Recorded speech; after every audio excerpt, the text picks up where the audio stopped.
যে আল্লাহ আলেমদের দিয়ে জান্নাত উদ্বোধন করবেন, আবার আলেমদের দিয়ে জাহান্নাম উদ্বোধন করবেন। শুনছেন কিনা এরকম কথা? আলেমদের দিয়ে জান্নাত উদ্বোধন করবেন, আলেমদের দিয়ে জাহান্নাম কি করবেন? উদ্বোধন করবেন।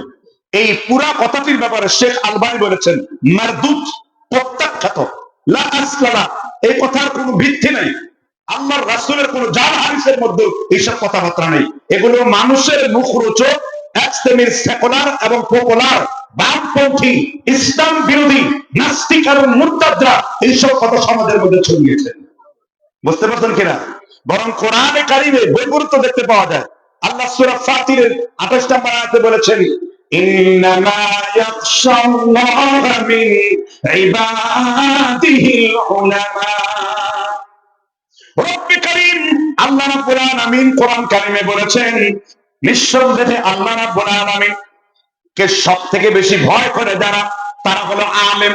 সূরা আলে ইমরানের 18 নম্বর আয়াত আল্লাহ বলেন শাহিদাল্লাহু আন্নাহু লা ইলাহা ইল্লা হুয়া ওয়াল মালাইকা ওয়া উলুল ইলমি কাইমান বিল কিসত। আল্লাহকে একমাত্র রব বলে সাক্ষ্য দেয়। এর মধ্যে একদল হলো ফেরেশতা, একদল হলো আলেম।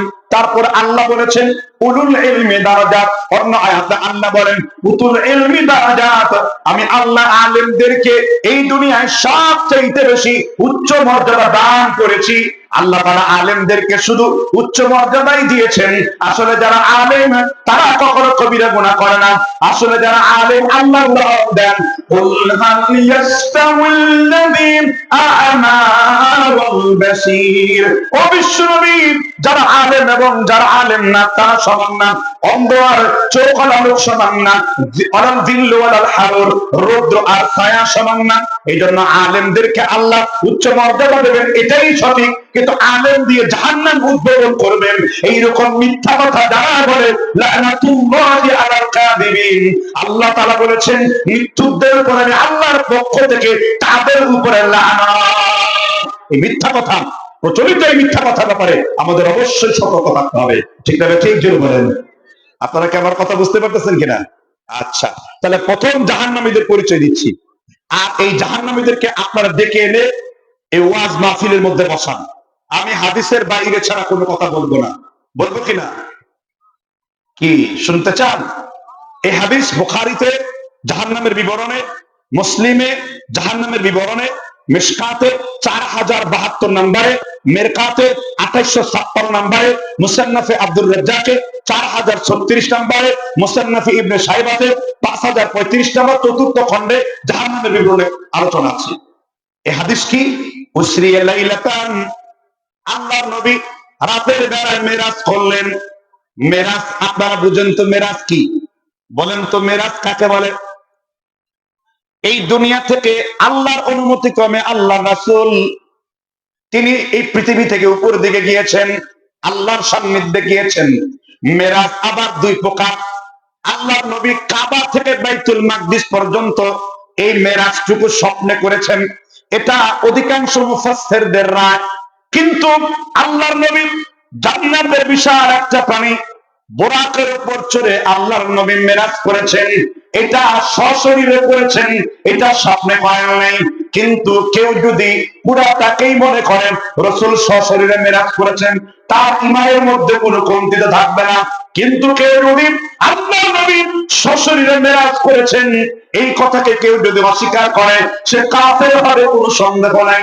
তার মানে আল্লাহর নবী বলেন উসরিয়া লাইলাতান, আমি রাতের বেলায় মেরাজ করলাম, তলাআতু ফিন্নার, আমি জাহান্নামের মধ্যে উঁকি মারলাম। দেখলাম এক ধরনের লোকদের জিহ্বাকে তুখরিদু শিফাআহুম মাকারিদু মিনান নারি, এক ধরনের লোকদের জিহ্বাকে আগুনের কেচি দ্বারা কেটে ফেলা হচ্ছে। এইবার আল্লাহর নবী যাদের জিহ্বাকে আগুনের কেচি দ্বারা কেটে ফেলা হয় তাদের সম্পর্কে বলেন ইয়া জিবরিল মান হাউলাই, এই লোকগুলো কারা যাদের জিহ্বাকে আগুনের কেচি দ্বারা কেটে ফেলা হয়? আল্লাহর নবী প্রশ্নের জবাবে জিবরিল বললেন এই লোকগুলো হলো আপনার উম্মতের খতিব সমাজ, আপনার উম্মতের বক্তা সমাজ, আপনার উম্মতের তাফসীরকার, যারা মানুষকে ধর্মের নামে কথা বলেছে, মিথ্যা কথা বলেছে। একটা একটা আয়াত বুঝতে যেমন আরেকটা আয়াতের প্রয়োজন পড়ে, একটা হাদিস বুঝতে আরেকটা হাদিসের প্রয়োজন পড়ে, কোরআনের আয়াত বুঝতে যেমন তাফসীরের দরকার পড়ে, আবার হাদিস বুঝতে এইরকম হাদিসের তাফসীর প্রয়োজন পড়ে। হাদিসের তাফসীরকে বলা হয় শাহ।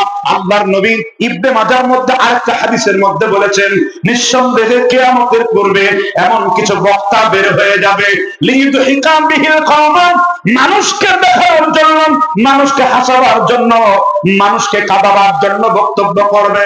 আল্লাহর হাবিব তারপর বলেছেন, ওয়াইলুল লাহু ওয়াইলুল লাহু, যে ব্যক্তি মানুষকে দেখানোর জন্য কিংবা মানুষকে কাঁদাবার জন্য বক্তব্য করবে, তারা ধ্বংস হয়ে যাক, তারা পৃথিবী থেকে বিদায় নেয়। মুসান্নাফে আব্দুর রাজ্জাকে 5072 নম্বর হাদিসে রয়েছে, ইন্না মিন আশরাতিস সাআ, কিয়ামতের পূর্বে কিছু ঘটনা ঘটবে, এমন কিছু খতিব বা বক্তা, আলেম কিংবা মূর্খদের আবির্ভাব ঘটবে। ইয়ালতামিসু ইলমা ইনদাল আতাকির, জনগণ মূর্খ ব্যক্তির কাছ থেকে ফতোয়া তালাশ করবে। ফাদাল্লু আদাল্লু, নিজেরাও গোমরাহ হবে আর জাতিকেও গোমরাহ হবে। এই জন্য হক্কানি আলেম ছাড়া তাদের ওয়াজের মজলিসে বসবেন না। এই জন্য কোরআন হাদিসের মানহাজের আলেম ছাড়া যেইতে আলেমদের পিছনে বসবেন না।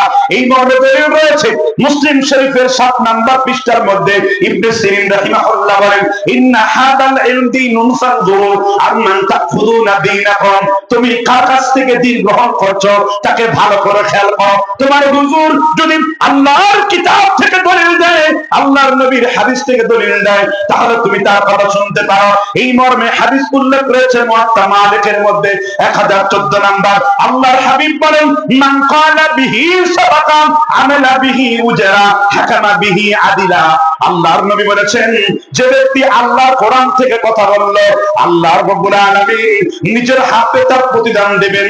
আর যে ব্যক্তি এই জমিনের মানুষের তন্ত্রমন্ত্র নয়, গণতন্ত্র নয়, একনায়কতন্ত্র নয়, শেখ মুজিবের শাসন নয়, জিয়ার কোনো ভাষণ নয়, যেই ব্যক্তি আল্লাহর কোরআনে আল্লাহর দ্বীন অনুযায়ী, খেলাফত অনুযায়ী কোরআনের রাজত্ব প্রতিষ্ঠিত করবে, আল্লাহর নবী বলেছেন, ওমান হাকামা বিহি আদিলা, সেই ব্যক্তি একমাত্র জমিনে ন্যায় বিচার করলো। কিন্তু আমি খেলাফত কিংবা মুলকিয়াত কিংবা সিয়াসত নিয়ে বক্তব্য করতে বসি নাই।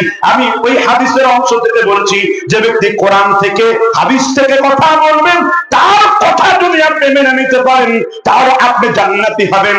কিন্তু কেউ যদি আল্লাহর কালামকে অবরক্ষা করে, তাহলে তার জিহ্বা কি করা হবে?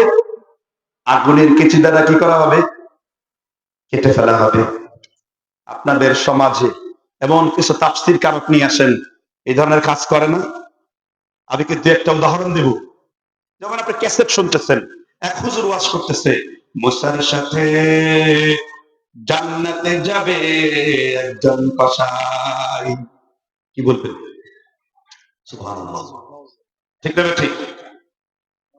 70 জন তাফসীর কারক বাংলাদেশে এই কথা বলেছে, এক একজন বাইরে থেকে ডিগ্রি আনা।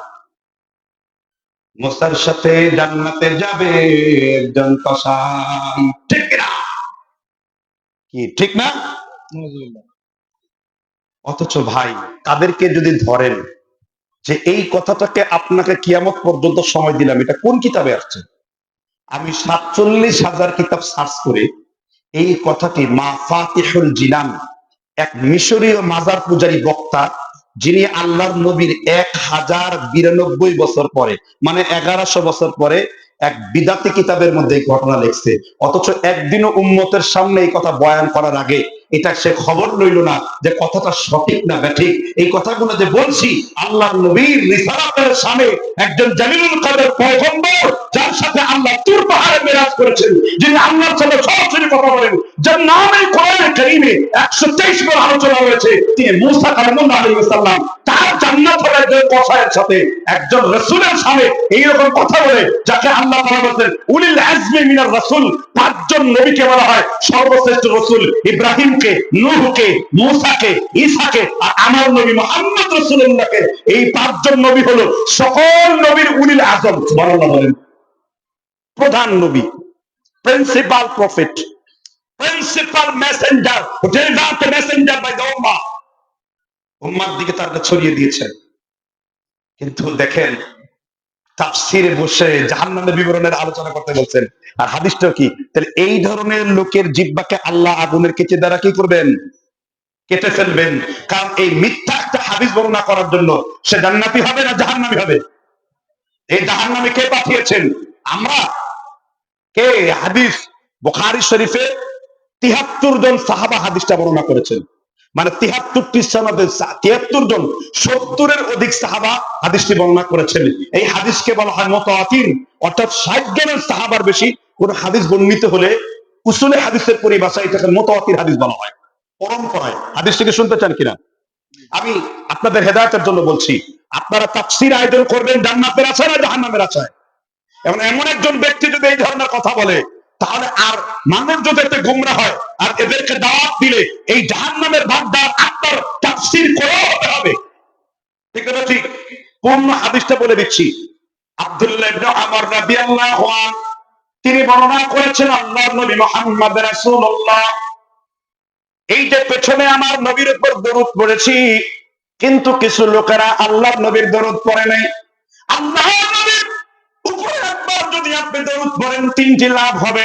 1 নাম্বার লাভ হলো, এই হাদিসটি আখলাকুন নবীর মধ্যে উল্লেখ করেছেন ইমাম রাগিব আল ইসফাহানি কিতাবুল ইতিসামের লেখক, তিনিও হাদিসটিকে সহিহ বলেছেন।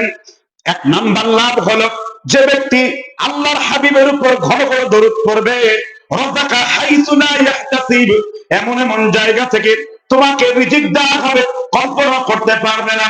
2 নাম্বার লাভ হলো, মিন কুল্লি দিকিন মাখরাজা ওয়া মিন কুল্লি হামিন, অন্তরের সংকীর্ণতা আল্লাহ দূর করে দেবেন। অন্তরের যত পেরেশানি রয়েছে, খুব দুশ্চিন্তায় আছে, আপনি বেশি বেশি আমার রাসূলের উপর দরুদ পড়েন, আল্লাহর নবী ওয়াদা করেছেন অন্তরের সংকীর্ণতা আল্লাহ দূর করে দেবেন, অন্তরের পেরেশানি দূর করে দেবেন। এই জন্য এই মজলিসে যতবার আপনি আল্লাহর নবীর নাম শুনবেন, ততবার বলবেন সাল্লাল্লাহু। আব্দুল্লাহ ইবনে ওমর রাদিয়াল্লাহু আনহু বলেন, আল্লাহর নবীকে আমি বলতে শুনেছি, বাল্লিগু আন্নী ওয়ালা আয়া, হাদিসু আন বানি ইসরাঈল ওয়ালা হারাজ, ওয়া মান কাযাবা আলাইয়া মুতাআম্মিদান ফালিয়াতাবাওয়া মাকআদাহু মিনান নার। আমার নিজের তরফ থেকে কোনো কথা বলবো না। আল্লাহর নবী প্রথম জাহান্নামের বিবরণ দিচ্ছি, যারা বানিয়ে বানিয়ে ওয়াজ করে, প্রথম জাহান্নামের বিবরণ দিচ্ছি, যারা ওয়াজের প্যান্ডেলে বসে অসার কথাবার্তা বলে, আমি জাহান্নামীদের বিবরণ দিচ্ছি।